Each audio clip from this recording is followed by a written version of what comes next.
did this for climate change. They had a series of citizens' assemblies where they selected roughly 150 French people, a representative sample. They gave them access to a lot of funding, to a lot of experts, and they made them produce a rough overview of what France's climate change policy should look like over a deliberative process that took about a year. They produced a pretty ambitious set of climate targets, more ambitious than government policy at the time, and the French government accepted most of those recommendations. And now France is one of the few countries who is even close to meeting their international climate targets. I think what that suggests is that voters and ordinary people are often better at policy creation than we might give them credit for. And when they have the opportunity to fully realize their own interests, they do quite a good job of it. A couple of things in the speech. Firstly, a bunch of setup about what our model is and how it works. Secondly, an argument about why this improves representation, and finally, why this improves decision-making and governance. Firstly, on the model, a few things to note. Firstly, we would suggest that the Congress or Parliament, whatever it might be, would set up the terms of reference for this, whatever it's called, for this group of people. They would set up, the sets of things that they would inquire about or create policies on. They would not be overly prescriptive about that, like we'd give people a pretty wide latitude, but they would generally set up the commission. Secondly, we would select people, maybe like 150, I don't know. Might depend on the level of government, but we'd select people randomly and would then adjust for diversity in terms of things like geographical location, gender, age, income, and so on. We'd be happy to do this at both national and like state or local level governments. Also, we would then get those people to do deliberation. They would get access to experts in that field. They would be able to call people up to give evidence or to provide information to them, and they would discuss it as a group and create a series of recommendations. Thank you. And I would note that those series of recommendations would not be specific, exactly where wind turbines are located or whatever. In the same way that typically the way normal government works is the government will provide a series of general policy outcomes, and the public service or government departments will work out the specifics. Finally, I would note that we would clearly pay them and provide a very rigorous series of anti-corruption watchdogs, etc. We would brief them extensively on anti-corruption. And we would be happy for these policies to be reviewed down the track in the same way that any policy is able to be reviewed if relevant. Sorry. Finally, what kind of issues are we talking about? Things I think like climate change, like abortion, like at a state level housing affordability, probably not technical things where you might need to make particularly specific recommendations. I hope all that's clear. Does anyone have a point of clarification? Yeah? Doesn't adjusting for sex, gender, and age destroy the purpose of randomizing these No, elections? obviously not, because there's lots of people who are 18 years old. You're not doing manipulation to get one specific 18-year-old. You're just making sure that your 150 people who you pick out of a very large population on the voting roll match their, oh, come on, that would be an argument against juries. That's silly. All right, let's get into it. Firstly, on representation. I want to note that the status quo, I think, does quite a poor job of representing people's views, via parliament or even via things like referenda. I think there is a series of reasons why that's true. Firstly, democracy as it currently works gives an outsized amount of power to small groups of wealthy people in two ways. Firstly, geographically, for instance, in terms of housing policy, people who already live in particular places have a much larger capacity to shape policy surrounding that compared to people who might in the future live there but do not currently. For instance, they can overrule the existence of apartment buildings, even though they're actually not the set of stakeholders who would be primarily affected by building new apartment buildings, merely because of the accident that they exist there. But additionally and more broadly, those wealthy people just have a lot of resources which in many democracies around the world are able to do things like an immense amount of lobbying, like skewing media, getting politicians to make it harder for people who oppose them to vote, and so on.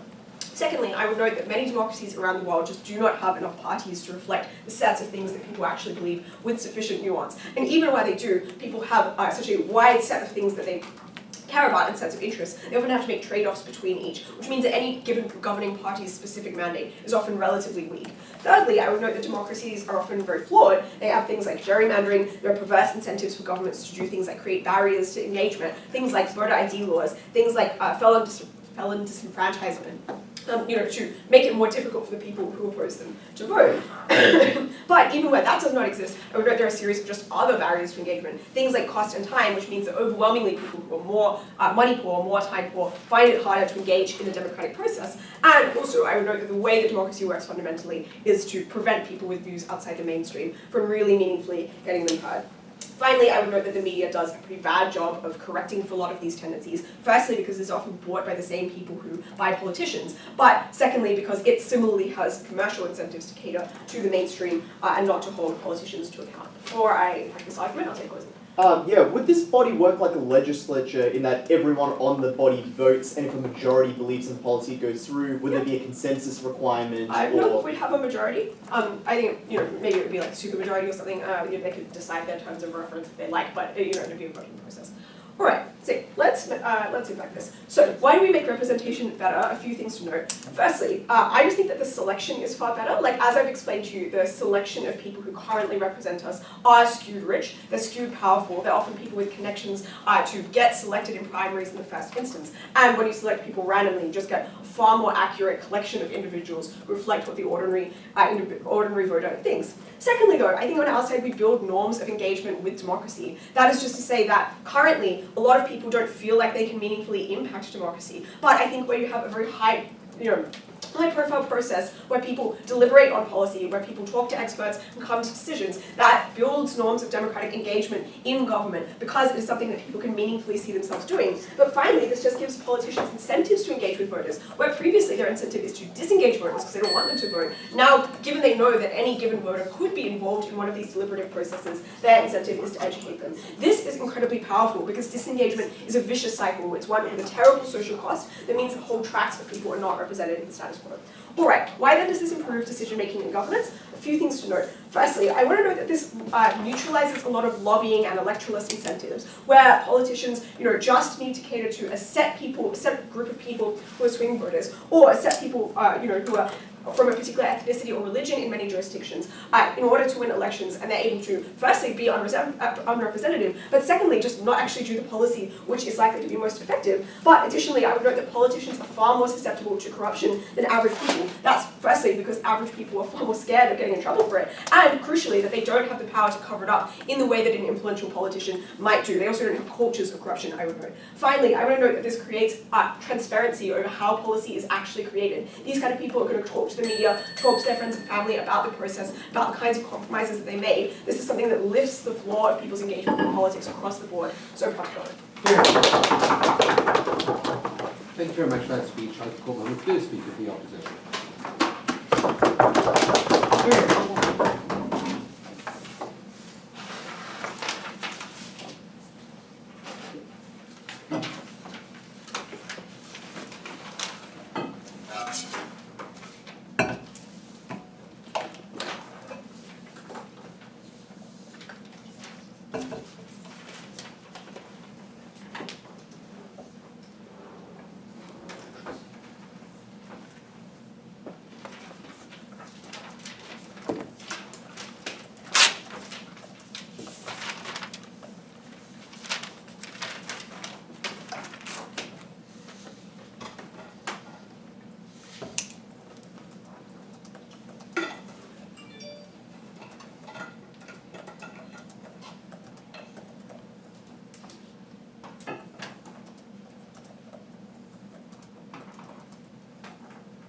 Insofar as the overall goal of any democracy is to represent the interests of people in policymaking, I think this is something we should oppose due to the fact that 1, it reduces accountability and the agency of people on the ground, and 2, it's worse for minority interests. First, I'm going to be doing some rebuttal. Some of the rest of it will be integrated into our case, and then I will move into our constructive.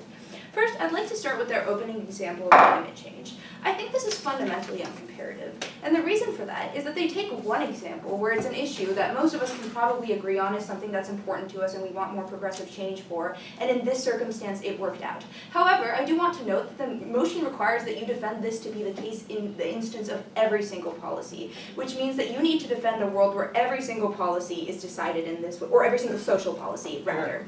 Okay, the next thing then, on gerrymandering and voter disenfranchisement, I simply think this is like, well, not necessarily non-unique, but I certainly think there are alternative ways to access, like fixing these things, such as, I don't know, passing laws in order to make it better. Insofar as that's the case, and insofar as Charles and I can prove serious harms to the system for you, those benefits don't hold, because we don't need to do this to access them, and doing this is bad. Finally, on swing voters. Yes, swing voters are a thing. Politicians sometimes cater to them. And soon you'll see that that's actually a key part of our case, insofar as sometimes these swing voters are like minority groups who politicians need to cater to in order to win elections, and that means minority interests get represented better. More on that in a moment. Okay. Let's talk about representativeness. I think representativeness only really works when you roll the dice a certain number of times. That is to say, like, using this metaphor of a dice. Like, if you roll a dice a bunch of times, you're going to find, like, an average, a mathematically represented mean between all of those dice rolls. However, rolling it one single time, you could get a 1 or you could get a 6. It's not going to represent, like, 3 or 4 in the middle because that's not how that works.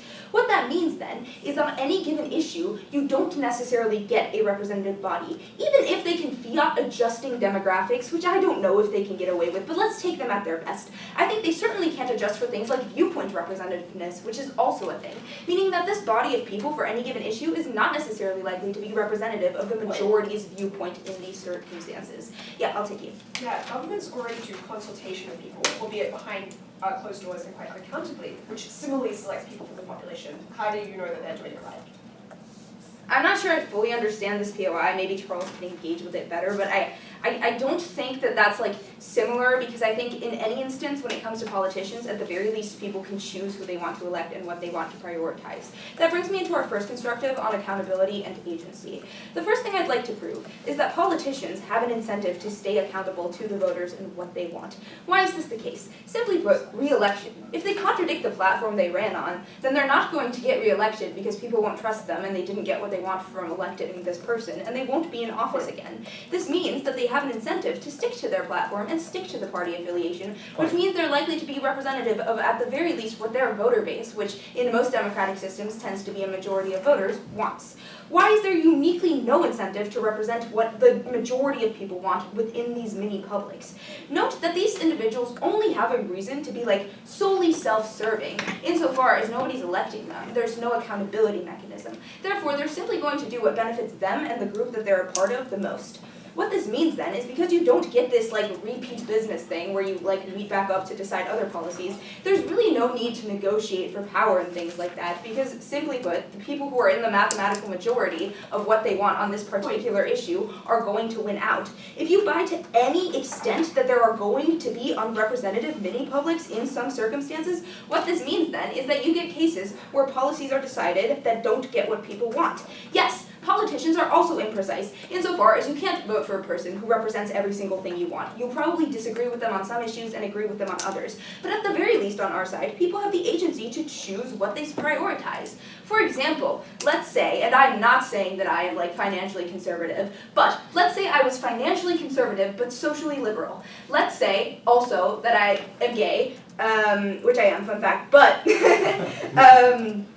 and let's say that I'm trying to like vote for a candidate. Maybe it matters to me that the government has like reduced taxes and like generally conservative leaning tax policies. However, it matters more to me to be able to marry somebody that I love. Insofar as that's the case, I can choose what I want to be represented and which like viewpoints I want to actually be the ones that I have agency over and it's represented in. Insofar as that's the case, I think people simply get more agency to choose what matters to them when it comes to which policies do and don't fit with their preferences and beliefs. The impact here then is that you get policy that's less representative of wants, insofar as, simply put, again, people just like don't get the policies that they want prioritized to be the ones that they want to be. Like, it's not representative of the majority. So maybe not everything is what you want in our world, but at the very least, everybody gets input, everybody gets heard, and people get agency in what they prioritize. I'll take, who did I not take? Us. Okay, yes. Yeah. On your side of the House, you pick individual representatives where you often make compromises over specific issues. It's our side of the House that is more flexible because you get to pick what you want for each of those specific issues, not just vote down the party line. I don't know who you is, because the majority of people have no say in what these mini-publics are doing. You're just kind of asserting that it's going to reflect what any individual on the ground or the majority of individuals on the ground want. I don't necessarily think this is the case for reasons that I've already given you. Charles can go into it more if you're still not convinced.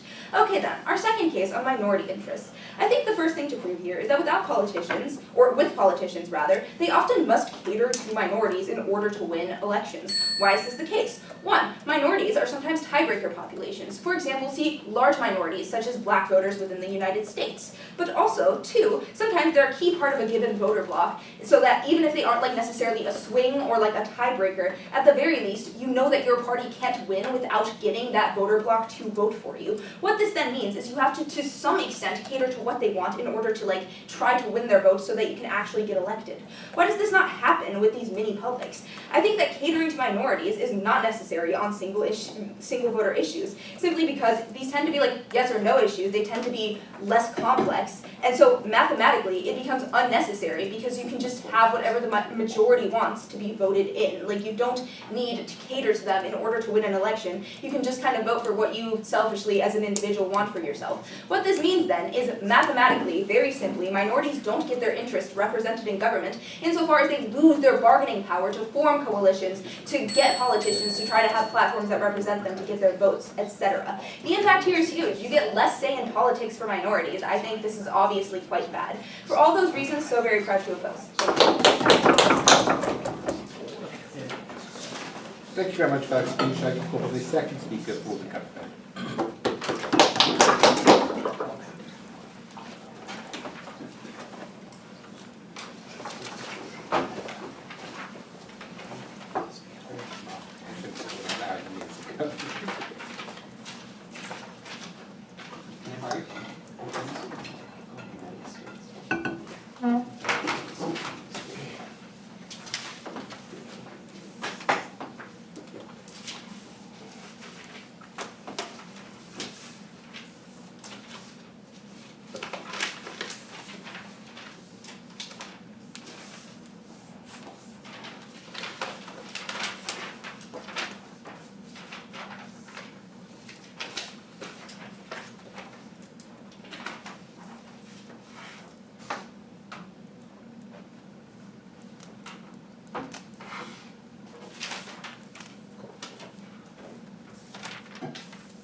The vast majority of arguments from opening opposition do not matter at the point that we outframe them with all the material that Ellie gave you. I want to talk about local politics first and foremost. I want to explain why that's the most important thing and why any material that they bring to you on either opposition bench team is never going to be more important.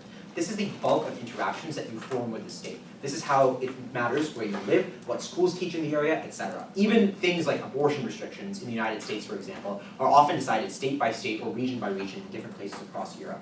And I want to be clear here, policies do vary very differently from state to state or from city to city. These are formative impacts that affect your entire life. But the problem is evidenced by Ellie's POI, Deliberative Opposition, where Ellie points out that already politicians and city councils and stuff like that take into consideration what people want all the time. The problem is, it is just a radically unrepresentative form of what representation looks like. Because when you offer public comment periods on things like that, the only people who have the time and energy to stay up until 2 a.m. protesting against the anti-zoning regulations are the rich homeowners that are able to take advantage of the fact that they're 65 years old and retired to be able to participate in all of these things. When you have things like vaccine restrictions or anything else like that, the people that are the most vocal about this are the ones that are the most extreme, that pressure politicians, even if the politicians are quote-unquote representative, quote-unquote fairly elected, into doing things that the vast majority of people do not want. In essence, Ellie pointed out to you 3 very simple reasons as to why local politics are immensely difficult to participate in. That is, they're immensely bureaucratic, there's not a lot of attention paid to this, and so people prioritize incorrectly things like larger federal elections over local elections, and the fact that they privilege existing wealthy residents.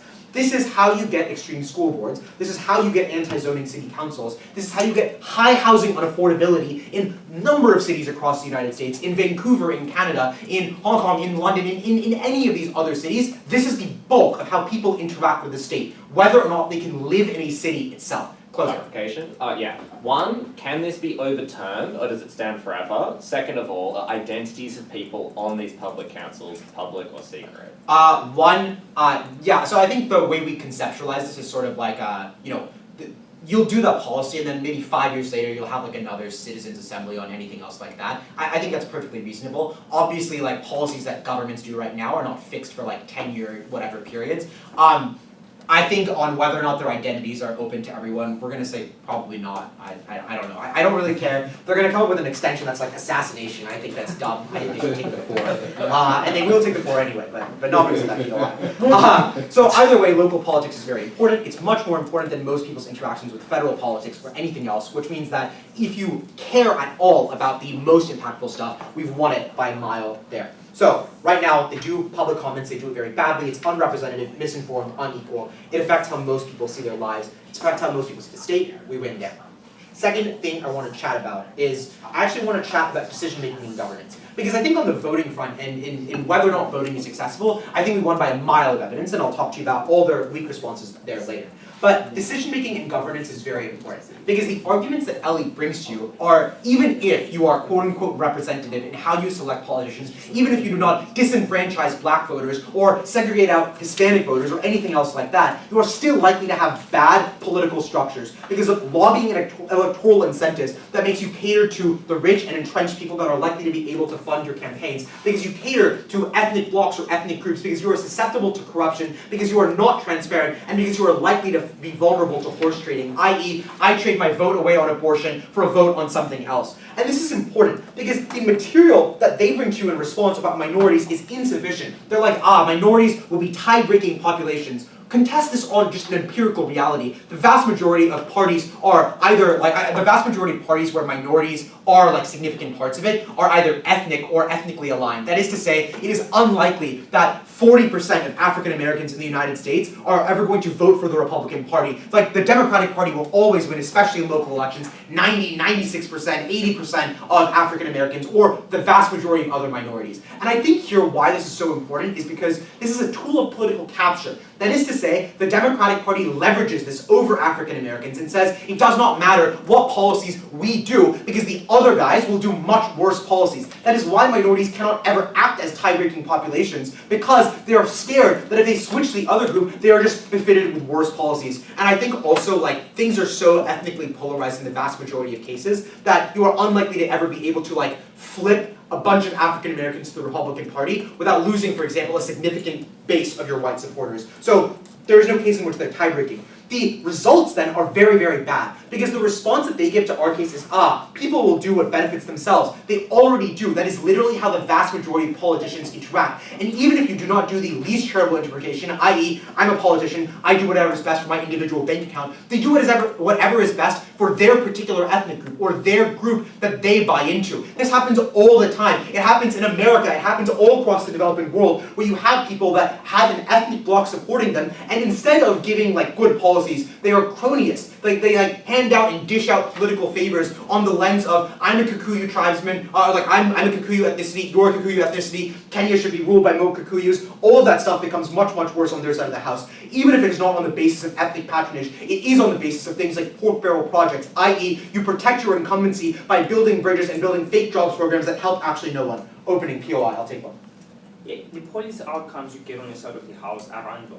They reflect the particular board that was chosen randomly. So you cannot access like better policy on average. I think we do. I think random policy honestly might be better than what policies most Congress people do. But even if that's not the case, I think they are representative. I'll get to that in a second. Either way, we give you actual mechanisms as to how you get better decision making, i.e. deliberation between people that are not fixed a priori to certain problematic mechanisms, or even when they do have priors, it's a good thing to be able to take that into consideration relative to high incumbency but low approval congressmen. Their argument of accountability makes no sense insofar that like Congress is like 96% incumbents are re-elected, but 13% of people in America approve of them. Obviously, accountability is not a significant mechanism to overcome like ethnic patronage or pork barrel projects that keep people in power unfairly. So it doesn't matter if we get representative policy, it's certainly bad on our side.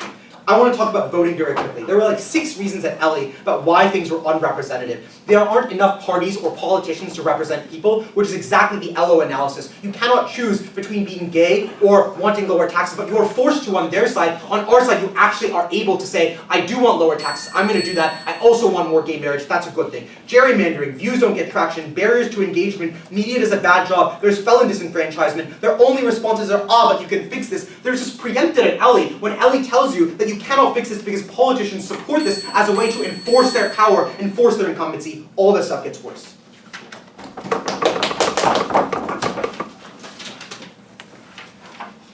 Thank you very much for that speech. I'd like to call upon the second speaker for the opposition.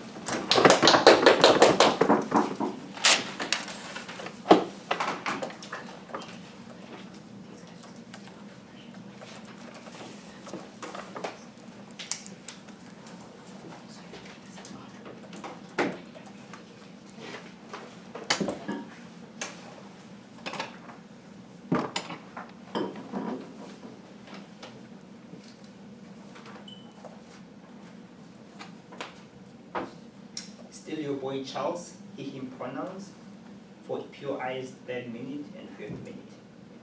I'll be starting my speech in 3, 2, 1. On lobbying, 4 responses. 1, we mitigate this through the use of competitive lobbying, where different companies in the same industries are competing to get what's most convenient for them. This greatly mitigates this.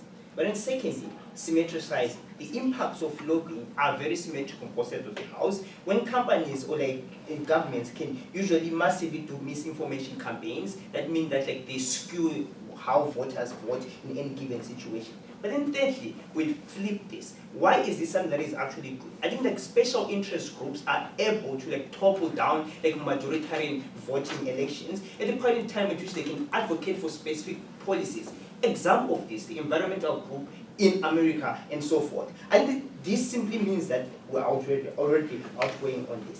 But then secondly, they tell us that you get more politicians to have an increased incentive to engage with voters through education campaigns. What they show you is incentive to engage more with voters. They do not show you why this incentive translates to these good outcomes of more education campaigns. What's likely going to happen is more misinformation campaigns and more smear campaigns. Why is this likely? I think that it is relatively easier for you to misinform individuals and push them towards siding with your own side than to just sufficiently educate them in the right things. What this simply means that this tactic is something that most or the other individuals are doing. And secondly, you are more likely to do this at a particular point in time when there's a race to the bottom. That is to say, in election campaigns, it's usually who smears their opponent to the best ability. For example, Hillary versus Trump, it became more about the Hillary emails and less about the actual policy outcomes and so forth. In a world where politicians have increased incentives, they have to show you why those incentives are used in good ways. I will show you why most instances will be used for misinformation and so forth. But then thirdly, right, I think that it tell us that there is more representation on the side of the house. Couple of things here. One, why the fuck is representation good, right? Because notice they show you why there's importance of representation of physical attributes and so forth. The only reason why representation is important is because it more likely is going to give you policy outcomes that favor people that look like you and so forth. At a particular point in time in which you do get more representation on paper, but no actual policy that is very representative, that representation does not matter. What does SNET tell you? SNET tells you that no, you are not likely to get representative policy, even when the population of these boards is actually representative. For the simple reason that, for you to get representative policy, you would have to rely on the law of large numbers. That is to say, for each particular picking of individuals, you are not guaranteed that those individuals are representative of the entire population. You have to run the simulation enough times such that the average becomes something that happens. Given that the issues and policies that are being proposed are not happening an infinite number of times, maybe it's 100 times a year, maybe 200, but that is not enough for you to then get a representative sample.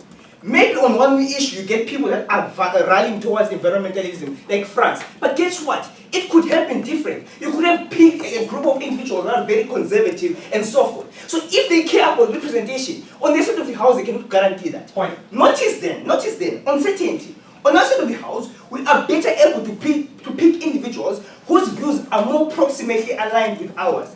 Sure, maybe I'm compromising one lot of my identities. However, what I can know for sure is that this politician skews towards this sort of left or skews towards right. When I select them, I know that when it comes to issues that I even thought about now, they're going to skew that way.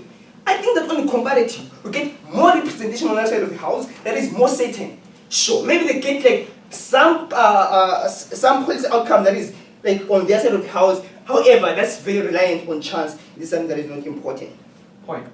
All the material about smear campaigns is preempted, and the fact that political personas increase defamation, smear tactics, scandals, which distort what elections are actually about. Voters are not making choices on their side based on issues, it's based on scandals. That's obviously worse. Okay, preempting something doesn't mean that it has more logical weight than our side. That is to say, the reason why smear campaigns work, listen to this analysis. The reason why smear campaigns work is because you want to influence the action of individuals that are going to vote on certain issues. On our side of the house, say smear campaigns are happening. But as politicians, you are less vulnerable to these smear campaigns because at the end of the day, you are more informed about how politics works. On the side of the house, the misinformation, the smear campaigns have an actual impact on the people on the ground. So if they are going to claim smear campaigns, I think that they exist worse on their side of the house. Closing. Your misrepresentation analysis relies on the role of the die. But as pointed out in the info slide and the model, we make it diverse. We're not just picking random people. It's like built in. They gave you a bunch of metrics that they try to make for, so you don't accidentally get 150 white people. The problem with both teams is that they're trying to have the cake and eat it too. It's either you are very, very liberal and very, very randomized for you to access their impact on randomization, or you control for a lot of these factors and make it such that you gate these individuals to selecting these specific metrics and value specific things. That is to say, their value of these individuals selecting specific policies, it diminishes with how much you are constraining them, right? So I think this is something that is problematic with their case. What else does SNAT tell you? SNAT tells you about minority interest. The response that we hear here is that but then there's ethnic polarization, then there's voter trading, and a couple of things.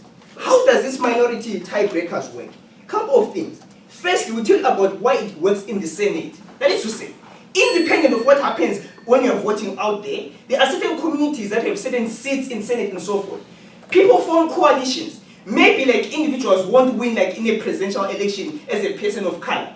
Guess what though? If you have a seat in Senate and there's a vote between Republicans and Democrats, that means that your vote becomes much more meaningful as an individual from another unknown locality and so forth. What will happen to have on our side of the house is that idea of compromise. Maybe Republicans will never support any minority actors. We don't care. What they are willing to do though is to compromise when it comes to specific issues. The voter trading that they're telling you about, that's how you get policy outcomes for minorities. Democrats aren't benevolent actors that literally just love minorities. The only reason they care about the people of color is because they see the voter incentive and how they are better able to leverage those politics and so forth. But then secondly, I think that in terms of Black Americans, while they might not vote Republican, they can certainly abstain from voting. And this will and historically has lost Democrats many elections. Let us weigh this on magnitude. The importance of any given issue to individuals affects how much it matters to them and their preference is represented. On our side of the house, we ensure that individuals at least get some proximate representation on their side of the house. It's random. So proud to win from opening question. Thank you very much for that speech. I'll call upon the third speaker for the cabinet.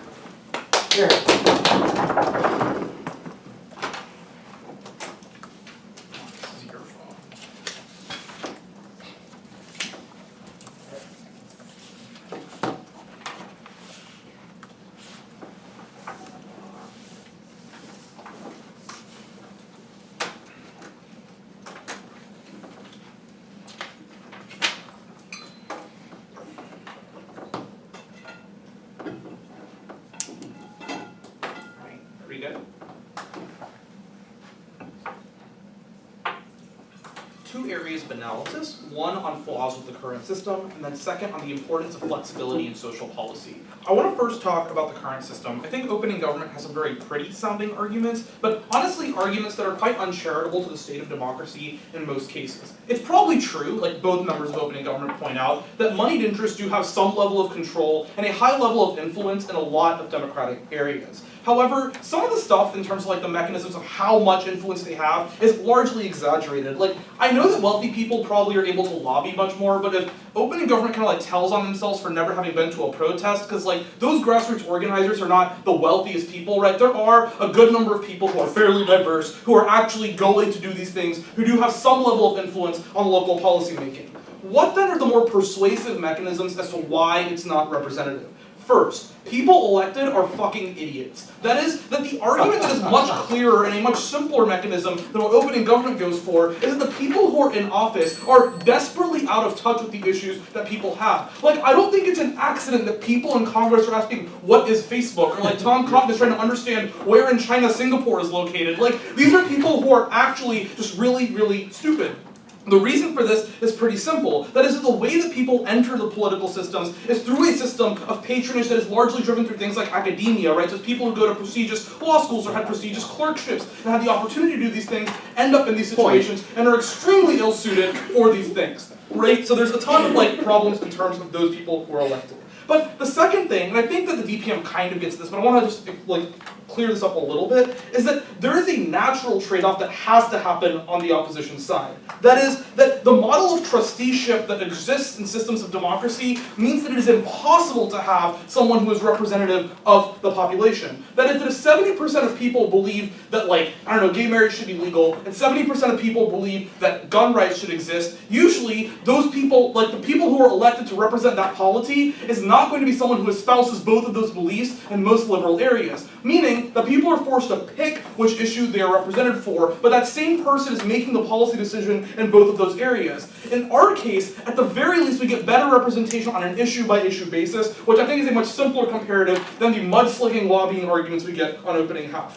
Second, and way more importantly than all this nonsense, is the flexibility of social policy. I want to be really, really clear. Social policy is something that is determined based on the constituency of a certain polity. That is, that there are things like climate change that people may broadly agree are good, but also things that are far more divisive in certain areas that may have changing views over a period of time. Before I get into that, sure. You're a debater. Do you reckon you could persuade 150 people in a room that your idea of what is good policy is the policy that they should support? Probably, and I think that experts who are also coming in to do those sorts of things can also provide that. But I think your opening provides the mechanisms, albeit in the wrong area, of how the experts will actually interact with those policies and say, look, here's an example of why X idea is good, here's why X idea is bad. I think there's a lot of contravening forces that'll cause this to net out overall. Okay. Current incentives then of elected officials and why policy flexibility will never happen. That is that right now, the people who are in office and elected in democracies are in positions that they have to make sure that they are consistent on specific issues. That is that even when the dynamics of their policies change, they are running specifically on the fact that they are consistent on issues, which is why even when things change, politicians get sold down the road when they change their ideas even when it's warranted. Great example of this is Jeff Jackson on the TikTok ban, right? He used TikTok to become super influential, but when he genuinely felt like there was a national security threat that he had to bring forward to his polity, he said, look, I voted against TikTok even though it's helped me so much. He got absolutely canceled and roasted by all of his followers and has lost 40% of his following as a result. This example just shows that people, even when politicians have the best intentions in mind, are unwilling to accept the fact that you can change your mind. Secondly then, on why dynamism is needed. 3 things under this. First, the populations of specific areas change, which means the preferences of those areas change. For example, in Florida, the population dynamics have changed so much where the Cuban population has increased by about 40 to 45%, meaning that the things that the people in Florida want are very, very different now than they were 8 years ago. But if the same people are representing them because they have the incumbency benefits of being already tied into Congress, having name recognition, etc., you are unable to get the meaningful social policy change that happens. Notably, this is most important in local politics, like Aditya points out, because he says that local politics are the crux of this debate. If that is true, incumbency bias is strongest in low information local elections, which means that you can never get the people actually changed. Secondly, you need dynamism to actually combat the changing scope of issues. That is, something like climate change is pretty consistently bad, but maybe in certain polities, the need to have police reform is more important in year 1 than it is in year 5 due to changing dynamics within the area. Those kinds of things can accurately be reflected through things like these mini publics that do review laws over a period of time, right? So if you review things 5 years later, you can say, hey, this is no longer as much of an issue, maybe we should pull back how much we're funding it. Third, then, is the changing evaluation of current solutions. That is, that if I put something in place and say, hey, this is working, we can then easily revise that and add more funding towards it, or pull out funding from something that isn't working. However, on their side of the house, a politician can't really double back and say, oh, I voted for this thing, it's been a rank failure, let me just withdraw my funding because it makes them look weak and incompetent. Sure. Politicians have been incented to engage with the interests of the voter base because of the changing voting window, and they want to secure these votes. Analyze why individuals are self-interested, want to change their. Yeah, pre-frame. 1, most local elections are low information, so it's the people who already have access to this information and connections to the politicians who are keeping them in place. For national elections, these people have tons of money and bankroll misinformation campaigns that keep them in office. Okay, how then on our side do we ensure dynamism? First, people who are on these mini-publics are not tied to the decision. Assuming that their identities are relatively private or like not well known, we would say that it's pretty easy then for people to not be tied to the decision, right? Like, I don't know, if Aditya's on a mini-public, I'm not like, ExxonMobil's not like going up to him and be like, I'm gonna like threaten you if you don't like vote for this climate change or against this climate change policy, because he's not beholden to them. After this specific decision, he's free and can go back to his job consulting, right? But the second thing that's important is that people are not the same making this decision, and that's also important. That is, that the mini-public chosen in year 1 and year 5 are likely, based on the randomized sample, going to be different people, right? So you're able to actually evaluate these things based on not only the changing population, but actually a changing literal mechanism of who is doing the voting and evaluation of the policy. But the final thing to note, and this is kind of the same as the first one, is that people can't be lobbied, right? So if people aren't able to be lobbied, or at least are less susceptible to lobbying than in the counterfactual on opposition bench, what you end up with is that people are making decisions that are best for their communities. At the end of the day, the critical difference that we bring to on closing government is that you can better have dynamic policies that accurately reflect the needs of a population based on the state of issues that exist in communities. We're very, very proud to stand in closing government. There.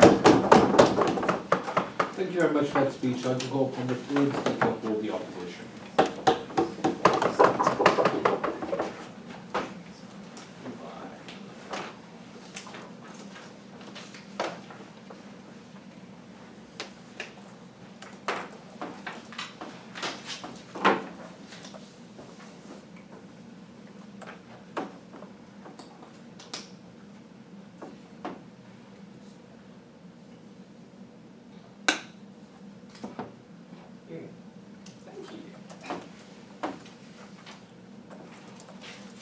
It is not enough for a judge merely to be impartial. A judge must be seen to be impartial.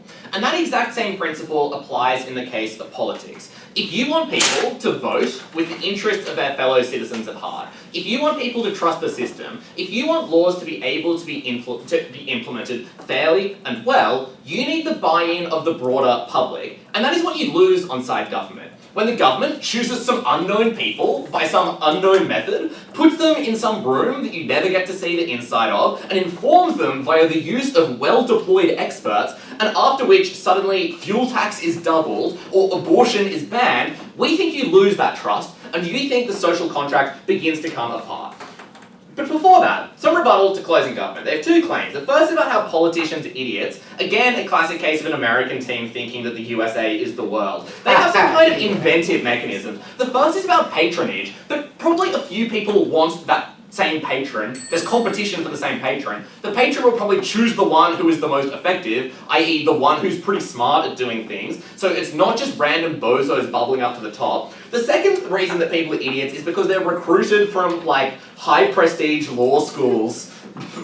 Suit yourself. I think the issue is, it's really hard to become a politician. There are many people competing. Probably the smart ones rise to the top, but also even if the dumb ones rise to the top, they're saying the issue is these are all people with like 40 years of experience on the Hill. Like, sounds good, sounds like they probably know what they're doing. The second thing they talk about is flexibility, which I think they failed to show is actually a problem right now. As in, they show that politicians do sometimes change their minds. The reason they don't change them more isn't because they're evilly inflexible, it's because inflexibility is more often than not a virtue. You want predictability. You don't want regulatory regimes to be changing every now and then. You don't want abortion to be seesawing between legal and illegal and trimesters to be invented and deleted at random. But also we would note on their side, you hardly get flexibility in a good way. You just want to get a new policy after 5 years, perhaps per the DPM. Doesn't sound very flexible, doesn't sound very predictable, doesn't sound very great.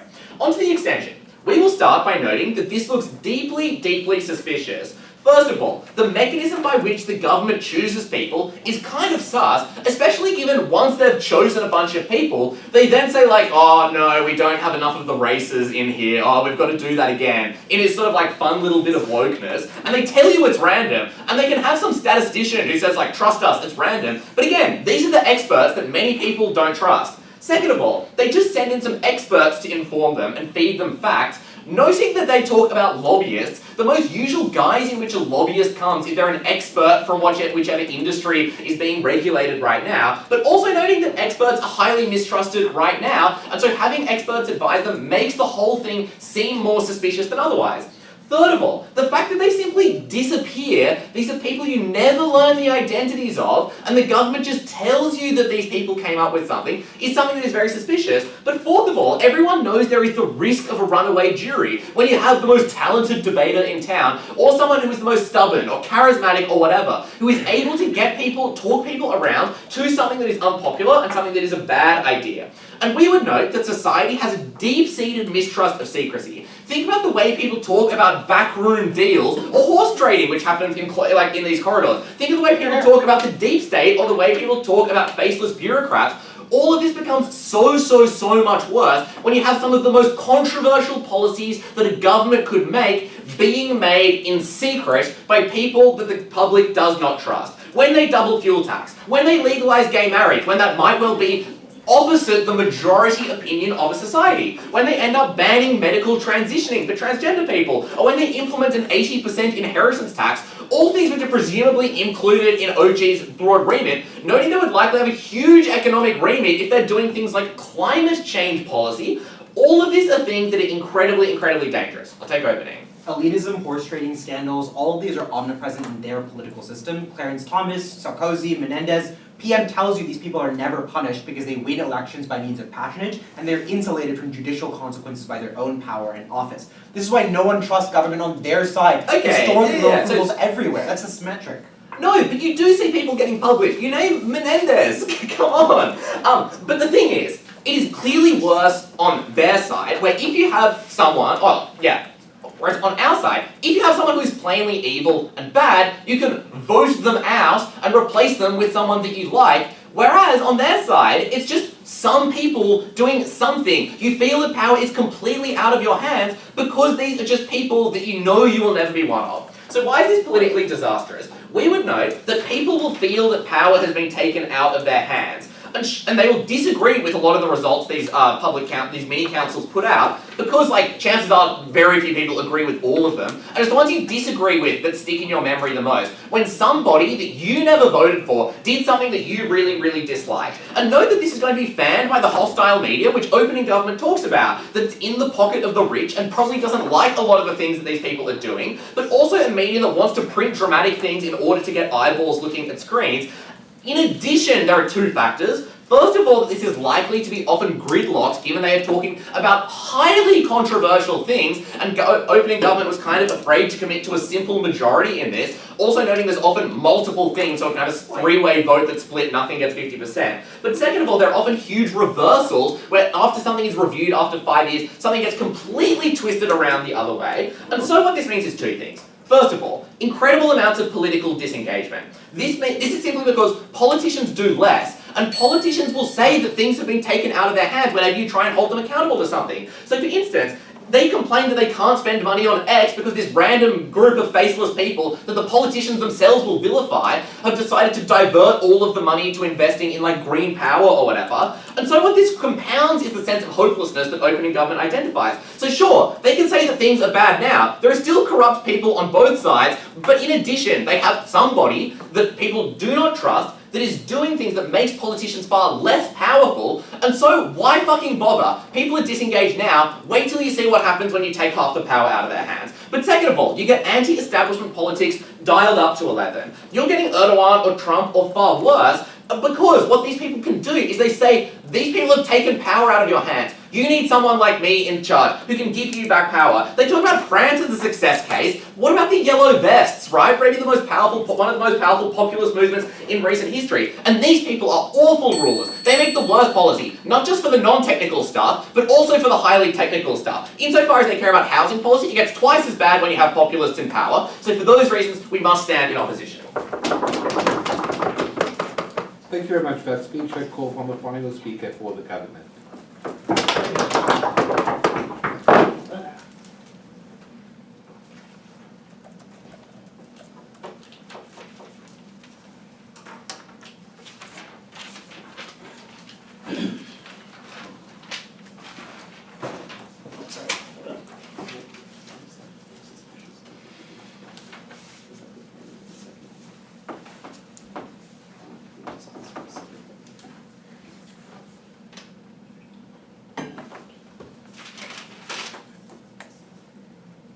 Is everyone ready?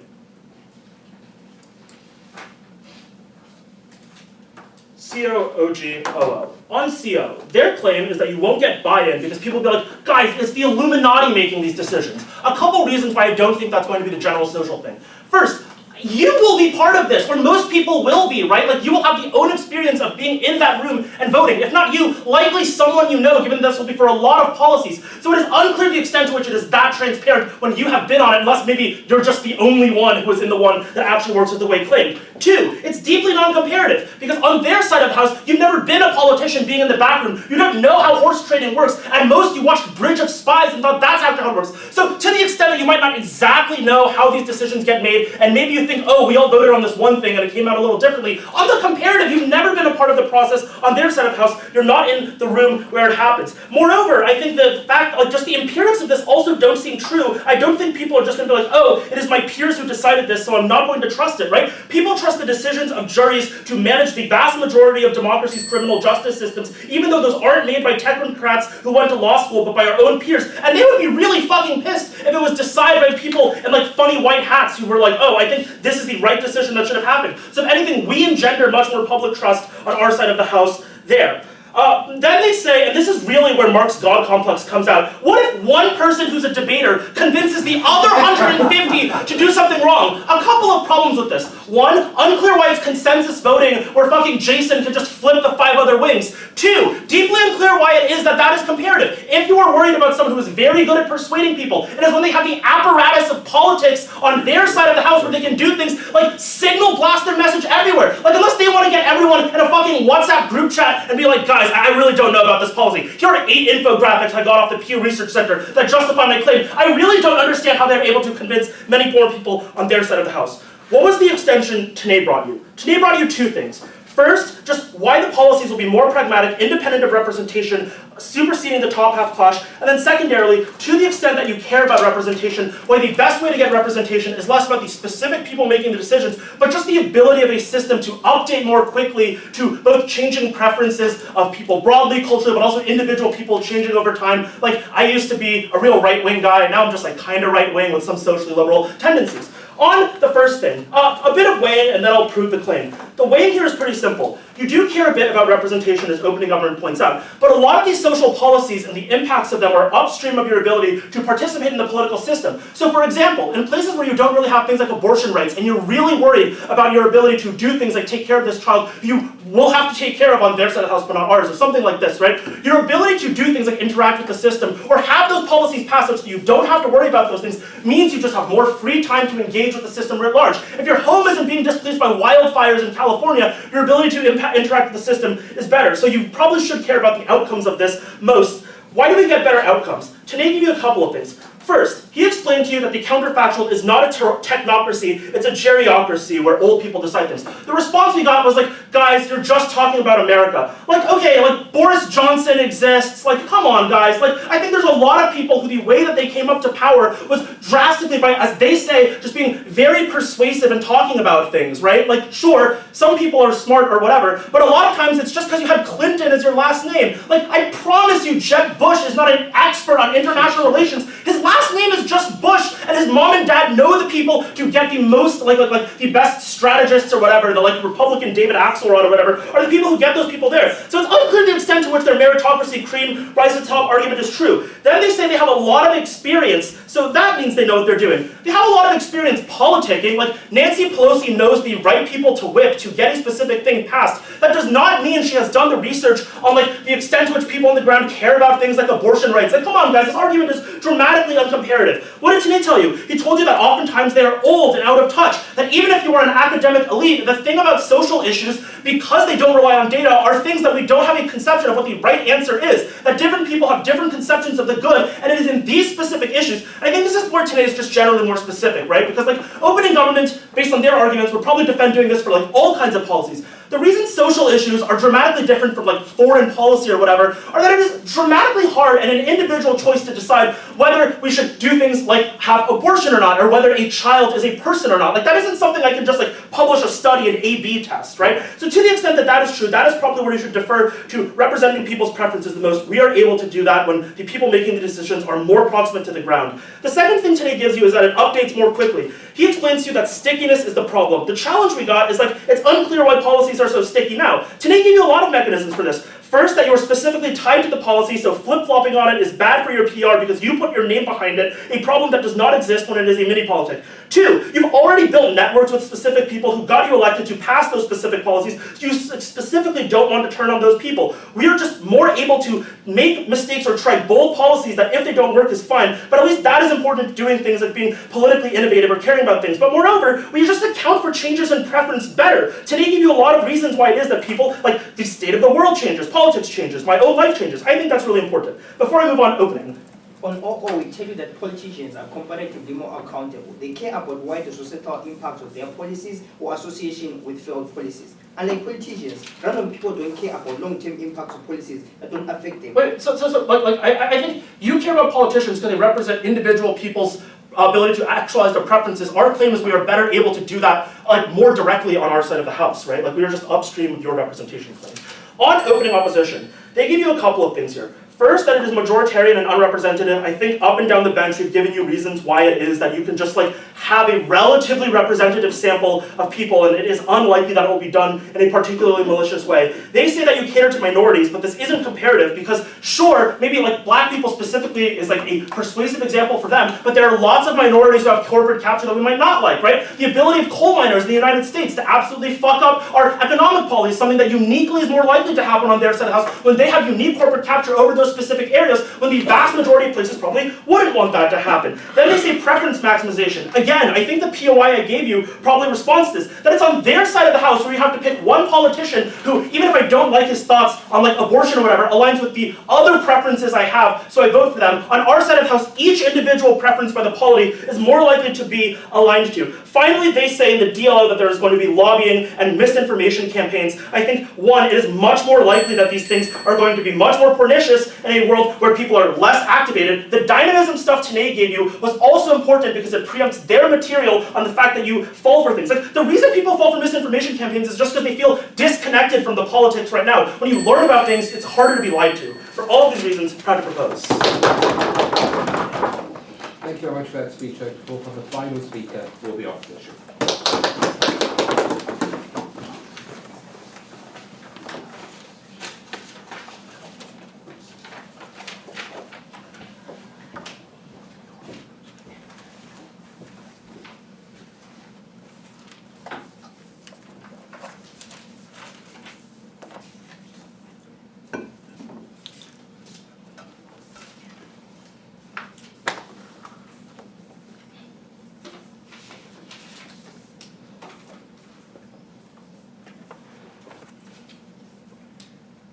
Firstly, on closing government, then on opening government, and finally on the opposition bench. Starting with closing government's case. The first thing I want to note is that it's in many ways contingent on the case of opening government. That is firstly for the reason that their entire argument on dynamism is just contingent on the idea of representation. So wherever that issue falls, that will determine whether this benefit does occur, and all the reasons for why you get representation better are given at opening government. Only one additional reason is given at closing government, and that is the claim that politicians are dumb, which rebuts itself for 5 reasons. One, like lobbyists want the most effective people, not dumb people representing them in order to get their policy passed. Secondly, there's competition between various politicians, should presumably put smarter people in front. Thirdly, politicians are experienced, which is reason to believe that they're pretty good at their job. Fourthly, they claim these people come from top-tier law firms and Ivy League universities, probably select for smart people. And finally, like, their only explanation of like, people don't understand TikTok or don't understand where certain countries are, I think is just an explanation as to why even smart people, when out of their field of expertise, make very poor decisions, which is an explanation as to why asking random people to make these decisions are likely to be disastrously bad. Those people don't have Ivy League educations and are not from top-tier law firms. The average American definitely does not know where Singapore is and will do a much worse job at making that particular policy decision. The second question on dynamism, as I point out, is entirely contingent on the representation issue, which I'll address later. But secondly, I just want to note an independent set of reasons why they get less social change on their side.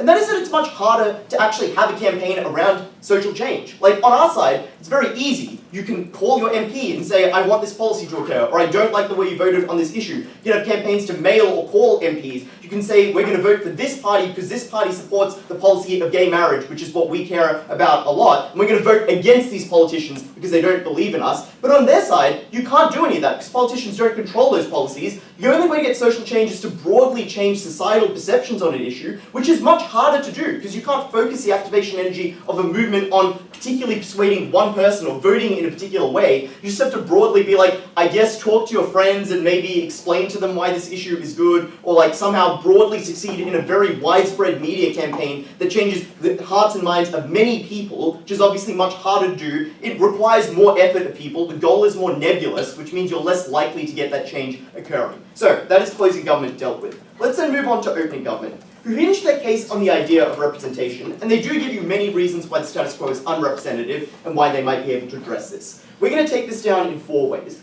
The first thing I'm going to point out is that many of the mechanisms they give you are in fact symmetric and do not demonstrate an increase in representation. Firstly, they say wealthy people have a lot of influence. Still true now. They get to run the think tanks, they get to pay for the experts, they get to, shape the way that the media operates because people care about them. Secondly, they say some people are disenfranchised, yes, and they won't be allowed to be in the mini public because they'll lose their citizenship, or they'll be in jail, or in other ways unable to participate. Thirdly, they say the media is biased. Well, it would still be biased and would shape the way that the people who are on the mini publics vote. Fourthly, they say people engage in horse trading. The people in the mini publics can engage in horse trading and might have incentive to do so to get the policies they particularly care about passed at the expense of other policies. Finally, they say lobbying is an issue. We explain that becomes much worse now. The way that lobbying works is not like a lawyer with a bag of cash goes up to a politician and says, thank you for voting for X. You hire like Gary Gensler when he retires as SEC commissioner and then get him to explain to Congress why crypto is actually good now and why they should vote in favor of it. Just something you could equally do as part of the mini public. And in fact, those people are more susceptible to that kind of persuasion because they know less about the topic. The experts come across as far more credible and are likely to be far more influential, which explains why those mechanisms don't work. Obviously, they have some remaining mechanisms, but that should mitigate in your mind the effect of this claim from them. The second thing we'll do is point out there are many other ways to solve the problems. Things like electoral reform to ranked choice voting, which opens up more party choice, making it easier to run, independent redistricting to counter things like gerrymandering, all of which are alternate solutions to the problem. Thirdly, we would just note that you need to weigh this against the reasons we give you in extension as to why this actually reduces the representation that people experience. And these reasons outweigh the remaining claims from opening government as to why they get better representation. Firstly, that is the issue of the runaway jury. This isn't a joke argument, right? Like if you've read the book, it's a thing that could easily happen. Politics selects for people who are not easily bullied around. They tend to be assertive. They tend to be pretty committed to their views. But this does not. Some people are just very passive. Some people aren't very good at articulating their position and just fold when they get into an argument. While some people are very charismatic and very good at bullying the room. It's very easy to have one of those people in the mini public who just convinces people to do what they say. CG's response to this is to say, couldn't that happen in politics too? Well, no, because politics selects against those kinds of people, and the average voter just doesn't engage with politics in a way that you can be like, you must agree with my side. They'll just be like, I don't care about that issue, I'm not going to listen to you. But people in the mini public, it's their job to listen to you. They have to engage with you. They can't give you a reason why you're wrong. They'll kind of feel pressured into voting in the way that you suggest, which is why that won't be effective. Yes? Yeah, your argument is you would have to persuade lots of people and engage society-wide to make change. This seems like a benefit. It's good to force people to do that and concedes the harm we described, which is that the status quo fails to engage with voters. It does not need to. I agree that it's good to attempt to change the minds of society, and that's obviously a part of every movement. The problem is the way to go about doing that is much clearer on our side because there's an easy way to start. We will tell people to do this very simple thing, like vote in this way, or to call a congressman. On your side, people don't know what to do to get society-wide change, which is why you never start that process in the first place. We have ways to start that process, which is the difference. The second reason that they get less representation is that, close. Yeah, your whole argument on runaway juries is premised on the idea that there's one person in the mini public who can speak persuasively. What happens if there's multiple people who can speak persuasively? 8 people in a room with different opinions. It's possible. In that case, that particular mechanism would not occur. I'd say the number of people who are able to do that is relatively low, so you probably wouldn't get 8 of them. It's plausible you get 1 of them. Second reason, the priming of the mini public, right? The government just has the possibility to write the terms of reference or to send in experts in order to just get the outcome that it wants, because these people don't have very strong opinions on the topic and be very easy to shoulder them in the correct direction. Thirdly, this just entrenches incumbency bias, which responds to opening government's claim about local governments, which they try and pivot to at DPM, right? Like, the local government mini-public will just be the NIMBYs, because the NIMBYs are the people who currently live there. The people who want more housing are the people who can't live there because there is no housing. They don't get to be in the mini-public because they're not in the jurisdiction. And now, the mechanism to resolve that, which is people vote for a federal government who will support more housing policy and overrule the local governments, cannot do so because you can't overturn the decision of the mini-public as per our point of clarification to opening government. So, at the end of all of this, you all believe that on net, this is in fact bad for the issue of representation, and even if you don't, weigh that against the substantive we have remaining as to why this is likely to reduce people's faith in the system, because it looks suspicious, because it's opaque, because the experts have control, and because they're likely, as a result, to feel like they have no voice, to vote in populists and to vote in authoritarians. Incredibly proud of those.